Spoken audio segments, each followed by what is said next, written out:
नमस्कार. शेतीचे नवे उभारणारे उद्योजक आणि व्यावसायिक बंधूंनो, मला शेतकऱ्यांना अजिबात दीनदुबळा, कर्जात बुडालेला आणि संकटांनी ग्रस्त अशी विशेषणं द्यायला आवडत नाही. अहो, बस झालं हे स्वतःची कीव करून घेणं.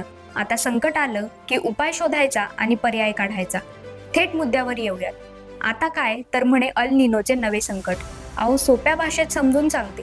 अल निनो म्हणजे आपल्यापासून हजारो किलोमीटर लांब असलेल्या प्रशांत महासागरात अचानक आलेला ताप, म्हणजेच त्या समुद्रातील पाणी असामान्यपणे गरम होणे आणि हा समुद्राचा ताप आपल्या देशात येणारे पावसाचे ढग दुसरीकडे पळवून नेतो. अहो, शेतकऱ्याच्या हातातोंडाशी आलेला घास हिरावून घ्यायची ही जुनी सवय. त्याला निसर्गही कसा अपवाद ठरेल. पण आता आपण काय करायचं? थांबायचं का? शेती सोडायची का? तर नाही. या अल निनोचा परिणाम काय होणार? तर पाऊस प्रमाणापेक्षा कमी होणार किंवा उशिरा चालू होणार. अहो, घाबरू नका, यावर चिक्कार उपाय आहे. आपल्याकडे वेळेअभावी नियोजन करून आतापासूनच उपलब्ध पाण्याचा थेंबन थेंब ड्रिप किंवा तुषार सिंचनाने जपून वापरा. कमी पाण्यात येणारी पिके घ्या.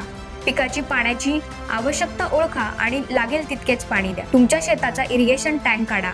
जमिनीची पाणी धरून ठेवण्याची क्षमता ओळखा आणि त्यानुसारच पिकाचे नियोजन करा. विविध मल्चिंग पर्यायांचा वापर करा. झालं, इतकं सोपं आहे हो. आणि हो, तुम्ही शेतातील नवे उद्योजक आहात. संकट आलं की नियोजन करा, तज्ञांचा सल्ला घ्या आणि आपल्या पिकाचे पेरणीपासून काढणीपर्यंत करेक्ट नियोजन करा.